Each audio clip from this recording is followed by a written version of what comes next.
Ano po ba itong breakthrough? Kapatid, ito po yung nasa isang sitwasyon ka na napakabigat, napakahirap, at gusto mong makawala dyan. Yan yung breakthrough, makawala dyan sa sitwasyon na meron ka ngayon. Meron sa inyo, meron sa amin. Naniniwala ko, I-believe, marami po sa atin. Hindi lang ang believer, even Christian, dumaraan po dyan sa matinding, yung bagang shaking ng buhay, yung bagang matinding paghihirap ng kalooban. Alam nyo yung anxiety, tsaka depression, ipinangalanan lang naman ng mundo eh.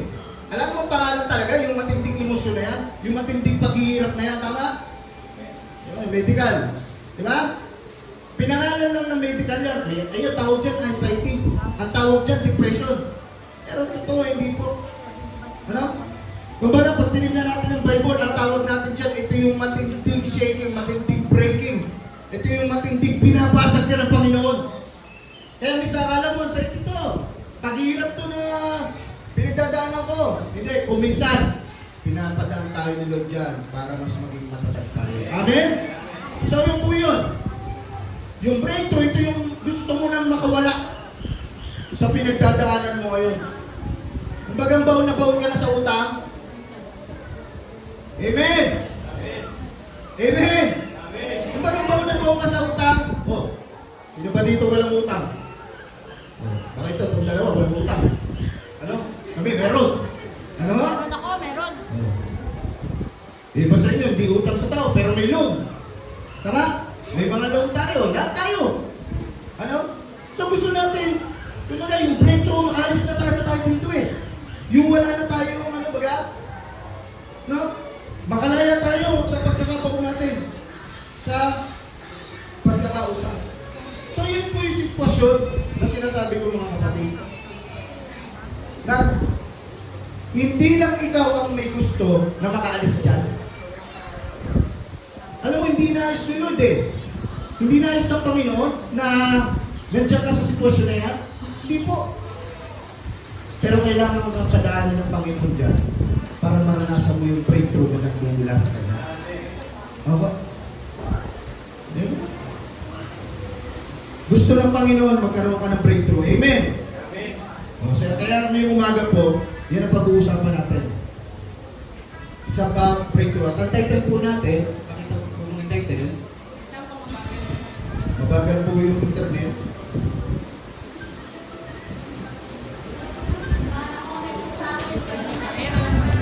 Ito po ang ating title mga kapatid. In times of your breaking. Kita nyo yan? Oh? In times of your breaking. Oh, di ba kaya nga may breaking news? Di ba breaking news? Ano yung Tagalog no? Narinig ko lang kay Ted Payo yun. Nagbabagang balita. Breaking to eh. Ibig sabihin, nagbabaga. Kumbaga, nandun ka sa sitwasyon, nagbabaga ka, pasok-pasok ka na, ayaw mo na dyan. Ano? Hirap na hirap ka na. So, in times of breaking. Ito po ang ating verse sa Matthew chapter 20.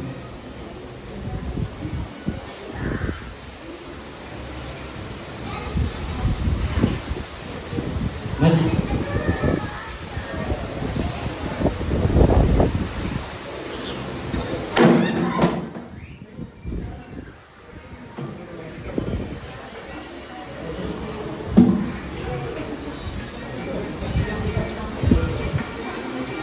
Taras-taras na po yun.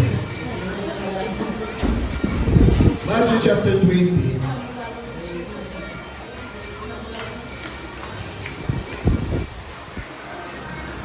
Makilagay po. Matthew chapter 20.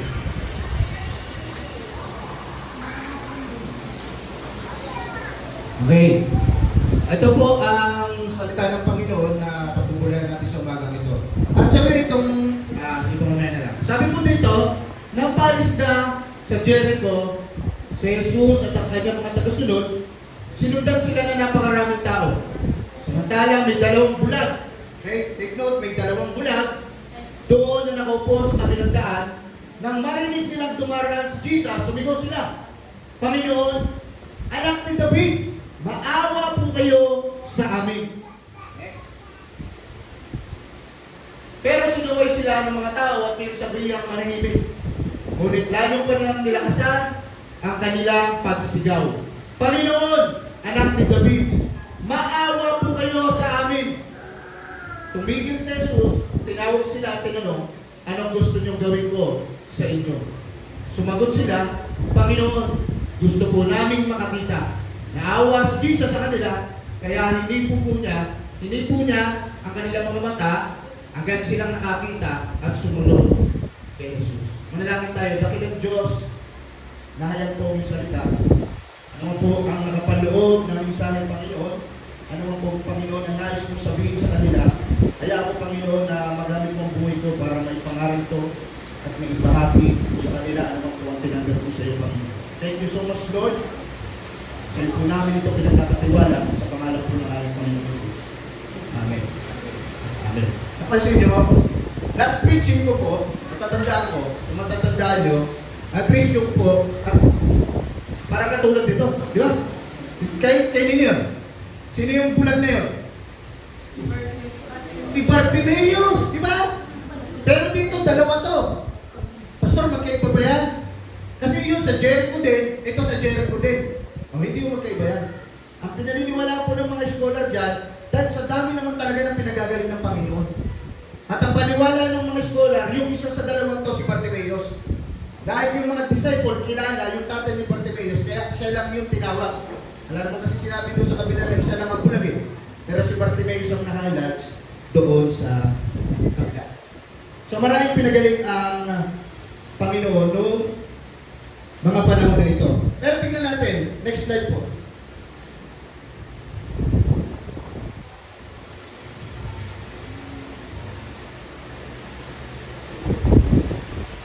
Sabi po dyan, nang palis na sa Jericho, si Jesus, at ang mga tagasunod niya, sinundan sila ng napakaraming tao. Ito sabi doon sa Mark, si Jesus pumunta doon, pinagaling yung bulag. Ito sabi, si Jesus paalis na, pero bago sila umalis, siguro sa dami ng pinagaling ng Panginoon, sa dami ng pinakain ng Panginoon, sa dami ng tinulungan ng Panginoon, ito napakarami, sabi, napakaraming tao ang sumunod sa Kanya. Makikita natin dito, posible, ano po? Posible, itong mga tao, ilan sa mga tao dito, sumunod sa Kanya dahil nakakain sila. Dahil sa tinapay. Ano? Kasi alam naman natin si Jesus. Pag si Jesus po nangangaral, hindi niya po pinapabayaan gutom ang tao. Binibusog niya po spiritually, and then bubusugin niya rin physically. Tama hindi? Oh, so, kaya maaari, sumunod sila. Ano? Dahil sa sila po ay nakakain ng tinapay. Nabusog sila physically. Ano? Kaya tayo natutuwa tayo dito sa Blessed Family. Alam mo, isa po sa kinakatuwa ko dito, mga kapatid, na tayo po, bukas po tayo sa mga nangangailangan. Eh kasi meron ako nakita mga ibang churches, halos sarado na yung pintuan. Hindi, tayo, lagi tayong bukas. Pag may humingi ng tulong, tinutulungan po natin. Pag may nangangailangan, tinutulungan po natin. Amen! Kasi ang katwiran natin, hindi naman talaga tayo dahil ang Panginoon ang talagang umaabot sa kanila. Amen? Ginagamit lang po yung church natin. Hallelujah! Praise the Lord! Oh, di ba yung tinulungan natin? Yung babaeng, hirap na hirap siya, di ba? Lagi siya nakubad. Doon sa Balanga. Oh, di ba? Kinamit ni Lord sa atin. Kasi gusto ng Panginoon, tulungan natin siya. Di ba? Nagkaroon siya ng anak. Na-identicate natin yung anak. O, pagdating doon, walang minum at minum. Tayo na rin yung minum at minum. Oh. O, wala rin panghanda. Tayo na rin yung naghanda. Oh, binusog na natin spiritually, tinagtag natin ang panalangin, binusog pa natin sila physically, di ba? Dinadala pa natin sila ng grocery, ganun din. Noong nag-pray tayo doon sa ito yung nakulong na bata, oh, pinakulong dyan sa bilang, di ba? Sinara natin ang gospel. And then pagkatapos noon, ibibinili namin ni pastor na pagkain. Ministry ng Panginoon eh. Ano? Ang Diyos ang umaabot sa kanila. So dito nakita natin, napusok sila, mali, ito si Jesus. Nabusog din sila physically. So salamat sa Panginoon dahil ang puso po ng church natin ay mayroong puso na tulad na sa Panginoon. Amen? Palapakan nga po natin ang Panginoon. So yung ilan sa kanila sumunod dahil nakakain po sila, nabusog sila physically. Yung iba nabusog spiritual. At yung iba po dyan, posible mga kapatid. Kaya po sila sumusunod sa Panginoon dahil mahal nila si Jesus. Amen. Sumusunod dahil nagmamahal. Hallelujah. Sino dito sumusunod sa Panginoon dahil mahal na si Lord? Praise the Lord.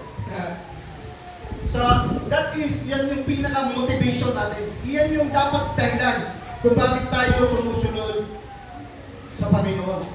Higit sa ano pa man, sumusunod tayo dahil mahal natin si Jesus. Amen? So, iba-iba po. Nakita natin dito, maaari, posible, iba-iba ang dahilan nila ng pagsunod sa Panginoon. Maraming dahilan. Pero isa lang ang dapat na maging dahilan natin. Yan ay dahil mahal natin ang Panginoon. Ngayon, ang tanong, ikaw, anong dahilan? Bakit ka nagpapatuloy at sumusunod sa Panginoon? Bigyan kita ng mga 10 seconds. Isipin mo. Sige lang, mag-isip ka. At ano, may maiisip ka mali. Dapat, at meron kang maiisip. Kasi nagpapatuloy ka eh. So, tanungin natin sa sarili niyan. Bakit ba ako sumusunod sa'yo? Bakit ba nakupo ko dito? Bakit ba ako nakikinig ng mga salita mo? Bakit ba ako nagpupuri sa'yo? Kahit pag may gawain, pupunta ako. Pinaitanong po natin, ano ang ating dahilan? No? Na bakit? Panginoon, ang dami kong paghihirap, ang dami kong problema na dapat unahin sa bahay. Ang dami kong dapat ayusin, yung pamilya ko, yung mga anak ko. Pero bakit nandito ka? No? Bakit nandito ka? Tingnan mo yung katabi mo. Tahimik lang yan, pero basag na yan. Oh. Kaya breaking nga yung ano natin eh. Tahimik lang yan, hindi mo napapansin. Nakakiti lang yan, pero may pinagdadaan ng hirap yan. Hirap na hirap yan sa sitwasyon niya ngayon. Ano? Hindi lang na ipapakita. May ilan sa inyo dito, baw na sa utang eh. Hirap na. Oh. Hindi niya na alam kung saan siya kukuha ng pambayad. Yung lahat nalapitan niya na, pero hanggang ngayon wala pa rin solusyon na dumarating para matapos at makalaya siya doon sa kanyang pagkakautang. Tahimik lang. O may ilan sa inyo, iniisip, pagpapas ko na, Pastor. Kahit pa paano, isa sa realidad na dapat natin, bagamat ipinipits natin dito ang sentro ng Panginoon ay si Jesus. Yan ang katotohanan, pero sa realidad ng buhay natin dito, kailangan din natin na kahit pa paano, may piliman lang natin yung mga anak natin ng bagong damit. Di ba? Tama hindi?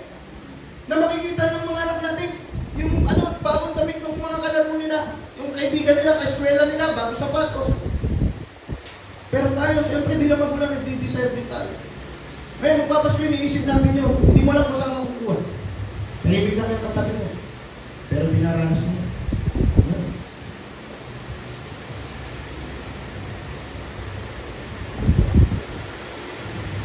Ayan, basag na basag po tayo. Marami usap. Hindi lang pinapalata. No? Anong dahilan?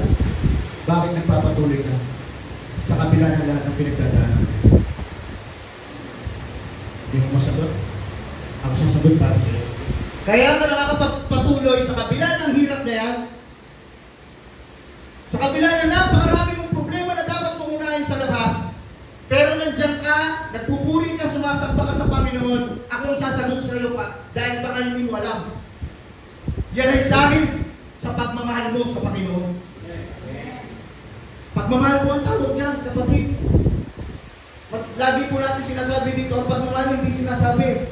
Ang pinapakita yan. Amen? So kung nag-iisip ka, mahal ba kita Lord? Sinasabi ko sa'yo. Kung sa kabila ng dami ng dapat tunay, sa labas inuna mo si Lord, at tawag dyan, pagmamahal mo yan sa Panginoon. Amen? Amen. Nagbigay ka ng panahon. Nagbigay ka ng oras. Yan ang pagmamahal mo sa Panginoon. So yan ang sagot. Lahat tayo nagmamahal sa Panginoon. Hallelujah! Amen. Amen. Nadami na ito. Nang paalis na sa Jericho si Jesus at ang mga taga-sunod niya, sinundan sila ng napakaraming tao. Kapatid, maraming tao, siksikan to. Di ba? Kung maraming tao, siksikan, di ba? Start yun eh. Sisiksikan yung mga ano, sa tindahan mo. Di ba? Hindi, tinideklaran na natin yun. Oo, magsisiksikan na. Pati yung mga paninda mo, magsisiksikan na doon. Di ba doon, lalabas na doon, susok na. So, maraming tao, nagsisiksikan, kapatid. Nagtutulakan to. Nag-uunahan makalapit kay Jesus. Pero isa nakita ko dito, dahil sa dami ng tao, mainit dito, kapatid. Di ba? Maraming tao siksikan to, mainit dyan. Oh. Pero nagpatuloy. Hindi nila alintahan na init. Oh, kaya dito, salamat tayo sa Panginoon. Kahit walang aircon.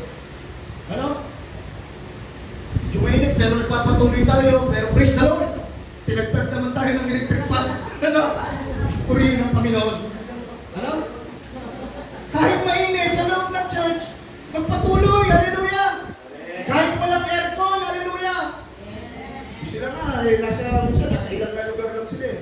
O saan ba ilang na lugar? Walang wifi doon. Walang electric fan doon. Walang Jollibee doon. O di ba? Pero, nandun si Jesus. Yun yung pinakamahalaga sa lahat. Amen? So yun po, at sa dami ng tao na to, sa napakaraming tao na to, tinitiyak ko, hindi lahat sila napapansin ng Panginoong Jesucristo. Tama hindi? Opo, hindi lahat, may isa-isa sila. Baka hindi lahat, makamayan sila ni Jesus kung gusto na ang kamayan. Ano? Pero okay lang. Para sa kanila, hindi na mahalaga kung mapansin sila ni Jesus. Ang mahalaga, sumusunod sila sa Panginoon. Amen? Ang mahalaga, yung ginagawa nila, hindi mamakita ni Jesus sa mga panahon na yun. Kapatid, alam nila na ito ay para sa Panginoon. At ganoon din sa atin ngayon. Hindi mo mapansin yung ginagawa natin, pero alam mo ginagawa mo yung para sa Panginoon. No? Maging masaya tayo. Tayo ay pinagpala ng Panginoon. Di ba mapalad nga yung ano? Yung hindi nakita, yung gumawa yung kabilang kamay, pero hindi nakita ng kabilang kamay. Sabi ng Panginoon, paano yun? Amen! Amen! Kaya kung hindi pa nakita yung ginagawa mo, kung nasa bahay ka, wala ka mang posisyon sa church, nasa bahay ka, pero nandun ka, pinag-pray mo, yung mga kapatiran, hinihingi mo sa Panginoon yung discernment, Lord, sino po kailangan ko ipag-pray? Panginoon, ano po pinagdadaanan niya ngayon? Pero naipapadalangin mo. Ang tawag po dyan, you are serving the Lord. Parang yan eh, tinuro ni Bishop Joel yan, nagsiserve ka sa Lord at sa tao. Ano? Yun yung pagsiserve mo sa Panginoon, yung dinudulog mo sila sa Diyos. Ang tawag doon, intercessory prayer. Nagpe-pray ka on behalf of that, dahil hindi na kayang may dulog yung prayer niya, ikaw ngayon na nananalangin para sa kanya. So yun lang, kahit mo na nakakakita sa inyo noon, inuunod ni Lord John.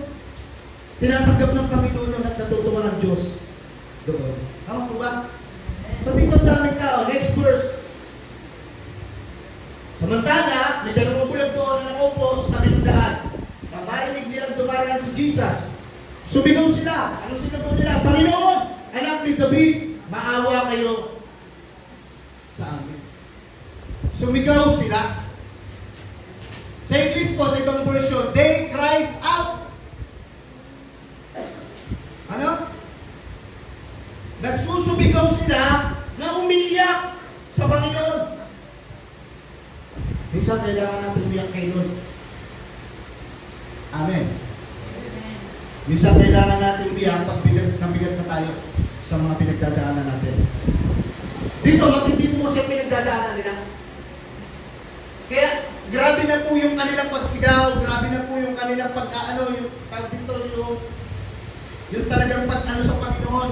Yan, they cried out. Hindi ko ma-express yung kanilang feelings, ano? They cried out dahil sa tindi ng hirap na pinagdadaanan nila. Bakit? Bulag po sila, kapatid.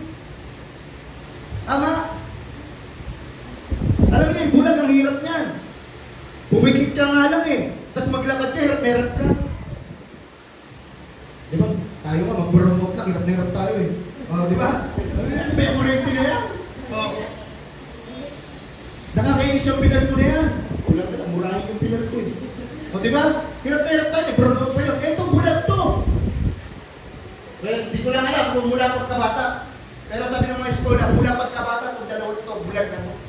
Gano'ng kahirap, gano'ng katindi yung pinagdadaanan na to.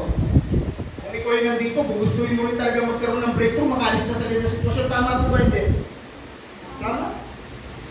Ano? Kaya nagsusumigaw sila. They cried out, umiiyak sila sa Panginoon. Na may kasamang pagsigaw. Sumisigaw yung kanilang mga damdamin.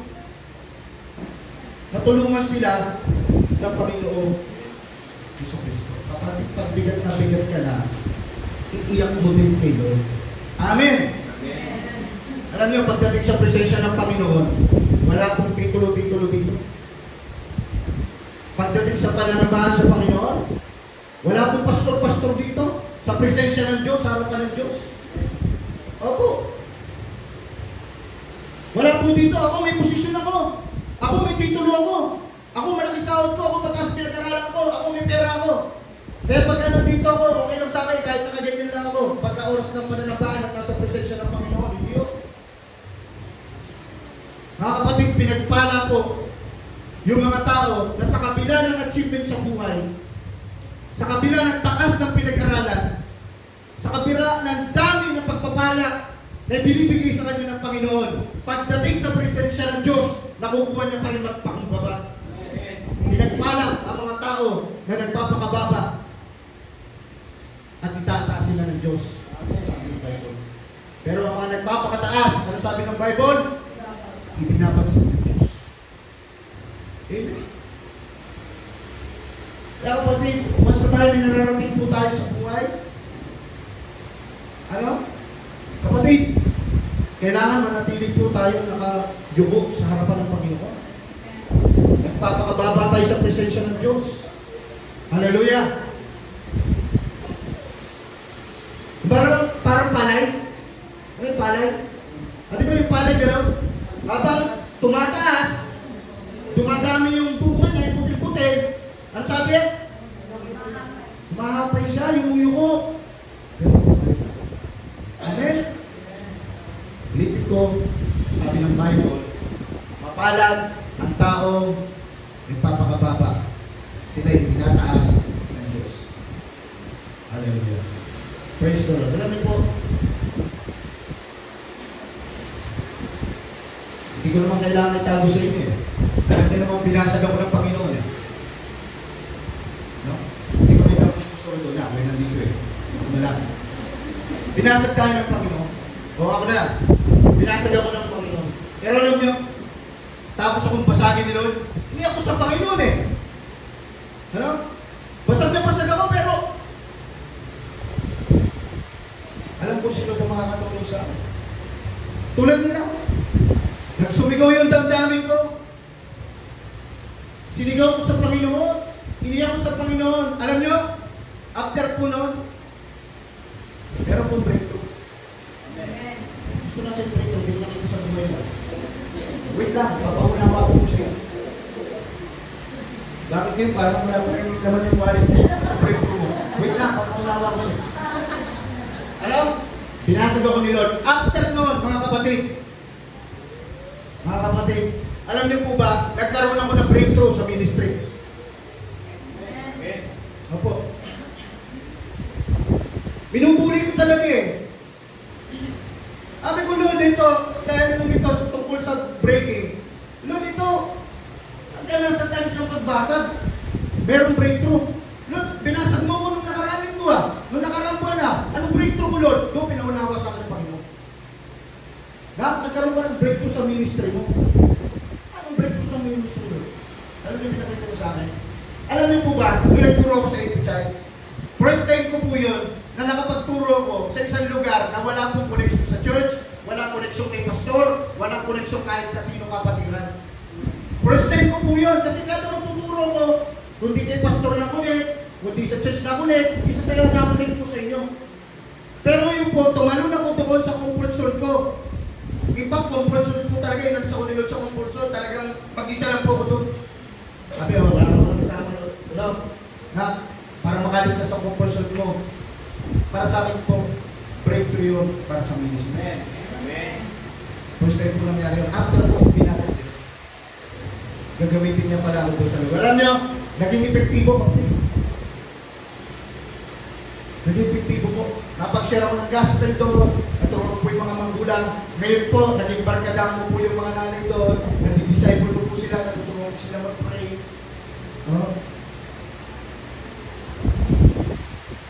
Pero nung pumunta po ako doon, alam niyo, hindi po nila ako hindi nila ako recognize as pastor. Hindi po ako nagpapakilala ng pastor. Ay po, ano pastor doon na yan. Pero alam nila, nagtuturo ako sa mga pulis kasi lagi ako nagmamadali, lagi ako nakapostura. Kasi kapag alis kami ng pastor, nakapostura ako. Ano kami doon? So, guro natanong, pero hindi binanggit ni pastor doon na pastor ako, hindi ko rin binanggit sa kanila. Nagulat na lang ako, kinausap ako ni ma'am, sabi niya sa akin, hindi pa pastor daw sa akin eh. Sabi niya, sir, pwede kayo magturo sa spiritual, moral sa any child. Sabi ko, sige po ma'am. Siguro yun, kahit tanong na sa kanila. Kasi minsan lang, ginawa ko doon, kaya na-recognize nila ako doon, pinili nila ako. Kasi may nag-birthday po doon na bata.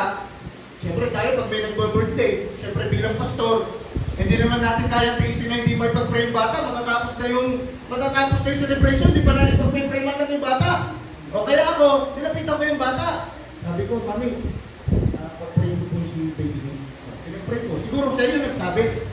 Pero hindi nila lang na pastor. Kaya nung nagpunta ako doon, nagturo ko, nakapustura na ako, first time nila ako nakita. Ibang klase ka ngayon ha. Yung mga kabarkadahan ko itong mga nanay pastor, ibang klase ka ngayon ha. Nakapustura ka. Ito na, lumapit na si ma'am. Siya po yung pastor na sinasabi ko magtuturo sa... Dahil sila, pastor, pasensya na po. Dahil sila bigla nagbago. Yung isang kabarkadulang ko doon, biglang nangungupo na, pastor. Ganun na siya. Sabi ko, huwag kang mag-alala. Ngayon lang naman yan. Pagka hindi na ako nakatayo dito, pagbaba ko dyan ulit, barkadahan ulit tayo. Kaya nung sa Jollibee, tinanong nila ako, nakapolo ulit ako ng pastor. Sabi nila sa akin, sino ka ba ngayon? Si pastor, si Kuya Perry. Sabi ko, sige, si Kuya Perry na lang muna ninyo. Ngayon lang sila. Kaya sabi ko sa kanila, hindi, barkadahan lang tayo. Sabi ko, kung hindi na ilang kayo bilang pastor ko, dito, tropa-tropa tayo. Kaya pagpunta namin doon, kumain po kami. Alam niyo po, kahit hindi ko binibit yung titulo ko na pagiging pastor, naka-ano lang ako noon naka-short lang ako noon. Naka-short lang ba ako na? Basta sabi ko sa kanila, barkadahan lang tayo. Pero, yung presensya ko na nandoon, nagdi-disciple po sila. May napamura. Nasa harapan ko. Di ba? Napatuloy siya. Nakita na ako Hindi ako nagsalita, hindi ako nagturo sa kanya, pero nagkaroon siya ng conviction dahil nandun ako. Di ba? Ay kung wala ako doon, baka talaga nagmura na sila doon. Di ba? So, alam niyo, ang ganda ng ginawa ng Panginoon, and I believe, mga sasama ko dito yun. Sa church, dapat nagpuwin lahat yung Panginoon. So, nagkaroon ng breakthrough sa ministry at isa po ang inilagay ng Diyos sa puso ko na nagpasaya. Sa nagpasaya. Nung pagkatapos po ng seminar namin, dito sa may Kapila, nag-meeting po kami mga pastor, kape-kape. Yung aming pong team leader, si Pastor Boy, nag-suggest po siya. Ang sabi niya po, ang next na target natin ay mga kabataan. Yan ang, kasi matatapos na, isang cluster na lang, isa na lang yung susunod namin seminar, tapos na po yun sa mga barangay official. Ngayon sabi niya, nung team leader namin, isunod natin yung mga kabataan. Yan ang susunod natin iakyat sa taas. Alam niyo, nagsalita po si Pastor John.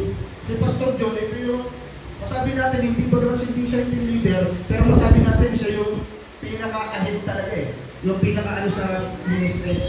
Although pare-parehas kami, pantay-pantay lang doon, pero masabi ko sa'yo, mas maraming experience. Si Pastor John. Ano? Kasi pare-parehas naman kami likod ng Panginoon din eh. Alam niyo yung sabi niya? Dito, pinuno ng Diyos ng kagalangan yung puso mo. Ang sabi po niya, doon sa team leader namin na nagsasuggest na unahin yung kabataan, alam mo yung sabi niya, hindi, Pastor, I suggest na unahin natin yung edu child. Mas maganda yan. Okay. Doon ko nakita, Lord, thank you. Oh. Kasi binigyan mo pala ako ng task na napakahalaga. Ikinatuwa ko po sa Panginoon, pinuno po ng Diyos ng kagalakan yung puso mo. Kaya doon sa mga nagpalabog ng pan-Jollibee, sa bigay ng cake, thank you so much sa inyo. Huwag kayong mag-alaala, nakita ni Lord lahat yun. At nagtanim kayo sa matabang lupa dahil yun ay gawain ng Panginoon. Amen! Palagpagan natin ng Panginoon. Hallelujah!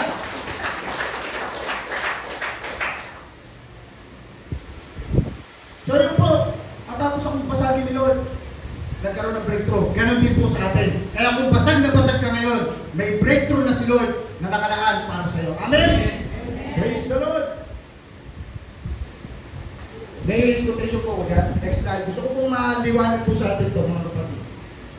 Yung ano ko po, yung quotation ko po. Siguro last na po ito. Sabi po dyan, there is no breakthrough. Pakibasa nga po sabay-sabay tayo. 1, 2, 3, go! There is no breakthrough without breaking. There is no breakthrough without breaking. I-break ka ni Lord. Papasagin ka ng Panginoon. Para magkaroon ka ng breakthrough. Amen? Amen. Praise the Lord. Praise the Lord. Hallelujah. Alam niyo, ma-appreciate niyo po ang liwanag pag dumadaan ka sa dilim. Tama? May experience mo yung tagumpay, yung victory, pag dumadaan ka sa laban. Hallelujah! Kaya pinapadaan tayo ng Panginoon dyan, binabasag tayo ni Lord para ma-experience po natin yung kamay ng Panginoon. Amen?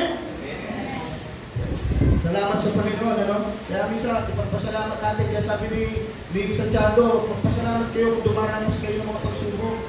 Dahil magbubunga yan na pananampalataya.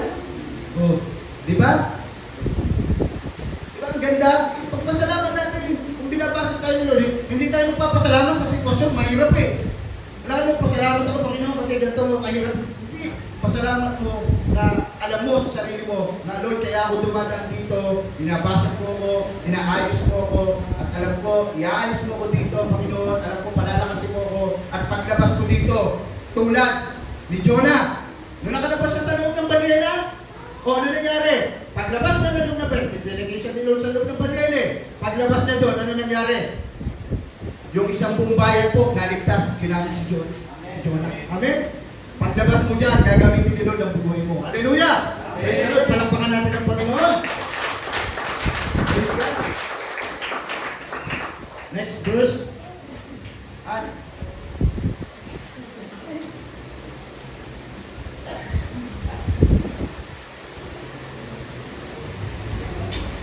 sabi, next po.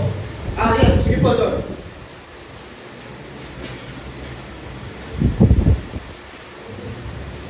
Balik po. Hindi, balik po. Sige po. Yan po, yan po na. Tingnan, bigyan pa natin to. May highlights na pula. Ang sabi dyan, nung itong mga bulag, gusto lumapit kay Jesus, ano sabi dito? Sinaway sila ng mga tao at pinagsabihan, manahimik. Kapatid, sometimes ganyan. Yung bagang nagbabaga ka sa Panginoon, nag-aapoy ka lumapit sa Panginoon, pero may tao, pilit bubuhusan ng tubig, yung baga, yung apoy mo, pilit inilalayo ka sa Panginoon. Di ba may ganyan tao? Na binubuo mo yung relasyon mo sa Panginoon, pero pilit nilang binabasa. Ito po yun. Tumahimik kayo. Pinagsabihan sa mga tao, lumalapit kay Jesus. Kapatid, sa paligid natin, magpatuloy lang tayo. Huwag tayo mag-discourage. Ipagpatuloy natin. Amen? Amen po ba? Tulad nila. At doon nagpatuloy sila, naranasan nila yung breakthrough.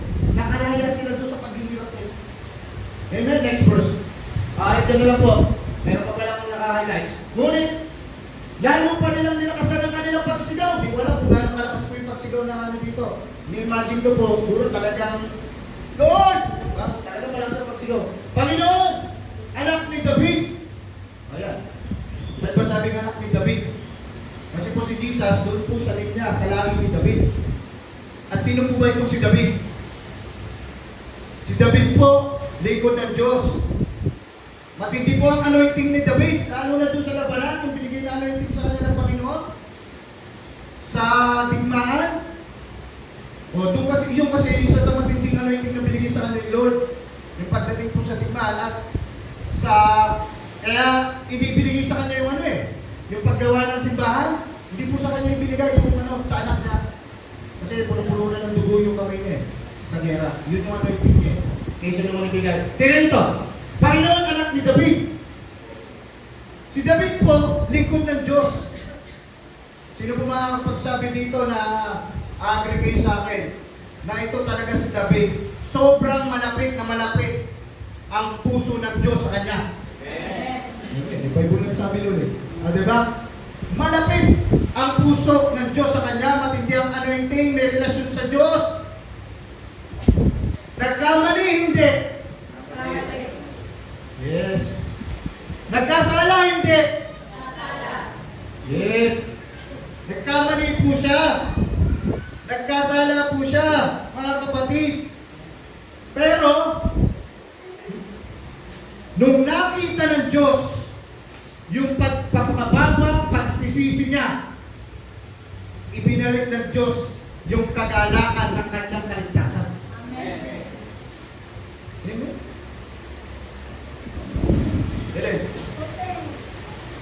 Kaya kung pumunta ka dito, ang dahilan kung bakit ka basag na basag nahirapan, dahil may maling ka nagawa sa Panginoon. Kapatid, ang Diyos, laging po ready, laging handa na magpatawad sa mga taong umaamin sa kanilang pagkakamali at nagpapakababa sa harapan niya. Available ang kapatawaran ng ating Panginoon. Hallelujah! Amen! Kaya kung nagpapahirap sa inyo, gano'n, condemnation, pinaraya na tayo ng Panginoon dyan. Kay Jesus, may kapatawaran. Hallelujah! Next verse. Tumigil si Jesus sa kanilang pong pagsigaw, sa kanilang paghiyak sa Panginoon, pagbigit. Tumigil si Jesus. Sa kabila na sila basag na basag, pero nagawa nilang lumapit sa Panginoon ng buong puso, buong kababaan. Nakuha po nila yung atensyon ni Jesus.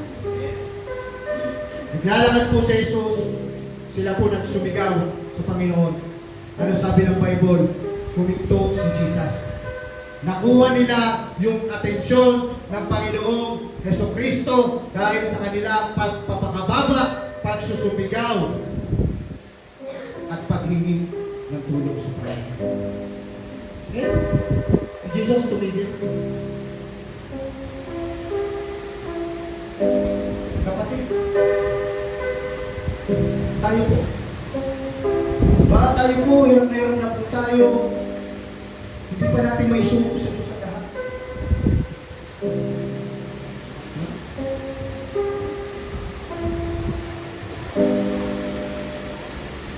Kailan po tayo nang lumapit sa Panginoon?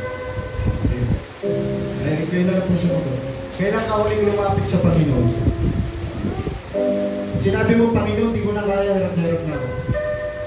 Lord, bigat na ako sa pinagdadaanan ko. Lord, sawang-sawa na ako sa kung ano yung sitwasyon na meron ako ngayon. Palayain mo na ako dito. Kailan ka uling lumapit sa Panginoon na nila? Nagpapakababa ka na hindi mo talaga kayang nagpasan. Na hindi mo talaga kayang gawin at gawa ng paraan. Kailan po tayo ulit lumapit sa Panginoon? Kapatid, pag napakababa po tayo sa harapan ni Jesus at nakuha natin ang atensyon niya, mararanasan po natin yung breakthrough sa Panginoon. Amen?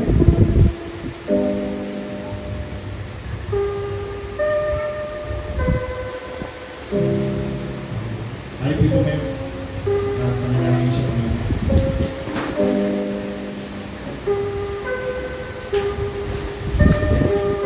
Praise the Lord. Dakilang Diyos na aming Ama na nasa langit. Panginoon, minsan pa, at minsan ko pag natapos o Diyos, ang iyo po tungkulin ibinigay sa akin sa umagang ito. Naipayag ko po yung mga salita. Naipangaral ko po sa kanila, Panginoon, ano po mga niligay mo sa puso. Kaya ngayon po, Panginoon, na lahat ng misahe na ito na nasa kanila ngayon, dakilang Diyos, ikaw po ang magpatubo nito sa kanilang mga puso. Ikaw ang magpalago nito sa kanilang buhay, dakilang Diyos. And I pray, Father God, na kung sino man po, Lord God, ang dumadanas ng paghihirap ngayon, nasa breaking moments ng kanyang buhay sa mga oras na ito, dakilang Diyos, ikaw po, Panginoon, na nakakalam. At alam ko, O Lord, nakikita mo to. At alam ko rin, Panginoon, na nagmamalasakit ka sa kanya. Ayaw mo, Panginoon, na nandyan siya sa sitwasyon niya. Pero kailangan niyo po dumaan dyan para matuto po siya, Lord. Magpasa sa iyo, magtiwala sa iyo. Dahil yan po ang layunin ko at plano ko sa oras na kami ay daraan sa mga ganitong sitwasyon.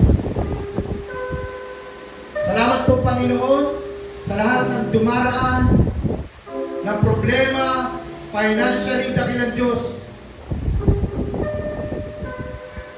Silang lahat po ay dinudulog ko sa iyo, Panginoon.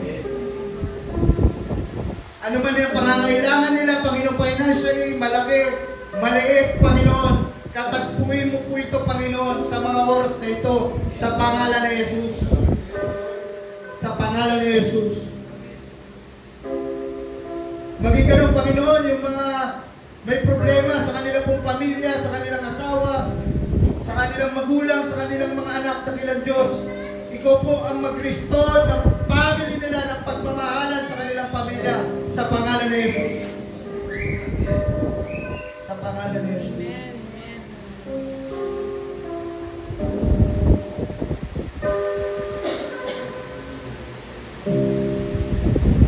Dalangin ko din po sa oras na ito, Panginoon, ang buong church na ito, Blessed Family of God Church International, Bataan. Pagpalain ko po ang bawat isang buhay na nasa lugar na ito, dakilang Diyos. Na nasa simbahan ito, dakilang Diyos. Alam po namin, Panginoon, ito yung simbahan, O Lord. Ito po ay church mo, Panginoon. Kaya alam namin, O Diyos, na hindi mo po papabayaan, isa man sa amin, Panginoon. Isa man sa amin, dakilang Diyos. Marami pong salamat, Panginoon. Patuloy kong dinadalangin, Lord God, ang puso ng bawat isa, Panginoon.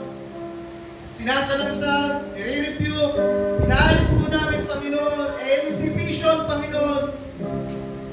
Palitan mo po yung mga puso, Lord God, yung puso, Panginoon, na nag-aaklas, Panginoon, yung puso na merong rebellious heart, Panginoon, yung puso na matigas, Panginoon, lagyan mo po sila ng bagong puso, Panginoon. Puso na mapapakumbaba, matiisin, mapagmahal, mababang loob. Matulad ng puso mo, Panginoon Yesu Cristo. Yan ang nais po namin puso. I pray para po sa mga leaders, Panginoon, ng church na ito. Magkaroon din po ng unity, isang espiritu, Panginoon. Alisin mo po yung spirit of division, dakilang Diyos. Alisin mo yung spirit of pride in the name of Jesus. Kundi magkaroon po, Panginoon, ng espiritu ng pagkakaisa at pagmamahal bawat isa namin ng Diyos. Panginoon, kaunawan po. Ako sa inyo po sa amin dito, nakagawa po siya ng pagkakamali sa isang kapatid.